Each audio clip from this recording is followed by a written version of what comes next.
Nous sommes le lundi 27, il est 14 heures. Ce matin, je me suis rendu pour la 4e fois en 3 jours. Pour la 4e fois en 3 jours chez Leroy Merlin, ils m'ont changé le réservoir parce que l'autre était cassé, il ne marchait pas. Finalement, j'étais allé une fois hier, elle m'a dit non, monsieur, j'ai trop de monde en rayonnage ce dimanche et allez, revenez demain, service après-vente. Alors j'ai dit d'accord, bon. Donc je suis allé ce matin, ils l'ont vérifié, ils m'ont dit il est cassé. Donc ils m'ont remis celui-ci. Ça fait 3 fois que je le démonte parce qu'il y a de l'eau qui coule ici et j'ai beau dévisser et ça coule par derrière là. Le joint s'adapte mal entre la cuvette et un gros joint noir. Donc il ne correspond pas tout à fait. Il faut que je serre en bas, je serre au maximum le papillon qui est en dessous, des deux côtés. Mais malgré ça, ça coule. Mais c'est pas plus grave ça. Là, ça marche. D'accord. Là, ça se remplit bien, il n'est pas bruyant. Bon, je remets le couvercle, il est un peu dur à mettre le couvercle, mais il se met tout de même. Voilà.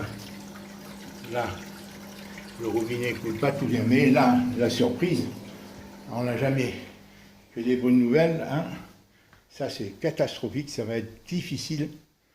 Je suis arrivé ici, hein, il y a 2 minutes, et qu'est-ce que je vois? De l'eau. Car j'ai dû, pour changer le robinet, installer le réservoir là-bas, j'ai dû, arrêter l'eau ici, l'arrivée principale. Alors regardez, là, regardez l'eau qui coule, regardez, vous voyez l'eau, hein? Le robinet en bas, parce que le robinet est derrière cette paroi là, vous voyez, dessous ce meuble là, ce meuble là qui est encastré, qui a du carrelage au-dessus là, vous voyez, et là il y a la paroi, et là il y a le compteur, vous voyez, et dessous ce meuble, c'est dessous ce meuble que ça coule, c'est dessous ce meuble que ça coule, voilà, c'est là qu'il y a accès au... Parce qu'il n'a jamais été utilisé depuis longtemps, c'est là qu'on ferme l'arrivée d'eau dans l'appartement, et il n'a pas été utilisé, c'est bourré de calcaire, et le fait de l'ouvrir et de le refermer, ça y est, le joint, alors il faut changer ce joint. Mais comment y accéder là? Comment enlever, casser ça? Il est dessous là, et je crois que derrière il y a même un fil électrique. Comment y arriver? Là c'est le compteur, hein, vous voyez. Comment y arriver? Comment y arriver? C'est ça le problème. Comment démonter ce meuble qui soutient tout, hein, l'évier, tout, hein, comment enlever là, enlever la cuisinière, voilà. Comment enlever tout ça, j'en sais rien, voilà. Est-ce qu'un plombier va accéder? Est-ce qu'il faut que je scie la paroi ici?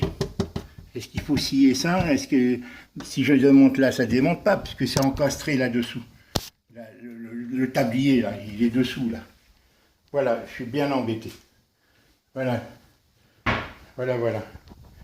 Plein d'eau, et ça se remplit. Il faut que j'arrête, même quand j'arrête le robinet. L'eau coule moins vite, même quand j'arrête l'arrivée générale. Donc, pour changer ça, il faut arrêter l'arrivée centrale, l'arrivée générale. Regardez l'eau. Hein, générale en bas, au rez-de-chaussée, il faut... Et là encore, il y a une fuite. Regardez ici, là c'est l'arrivée principale, c'est là que ça rentre dans l'appartement. Vous voyez? C'est là que ça rentre dans l'appartement. Mais ça c'est pour rien, là il y a encore de l'eau. C'est la 3e fois qu'ils viennent, regardez, c'est plein d'eau ici. Vous voyez? Ça brille, c'est plein d'eau. Et là ça rentre dans l'appartement. Le tuyau arrive et il va là-bas dessous. Et après ça va au compteur et qui distribue dans l'appartement. Voilà, bien embêté. Je ne sais pas quoi faire.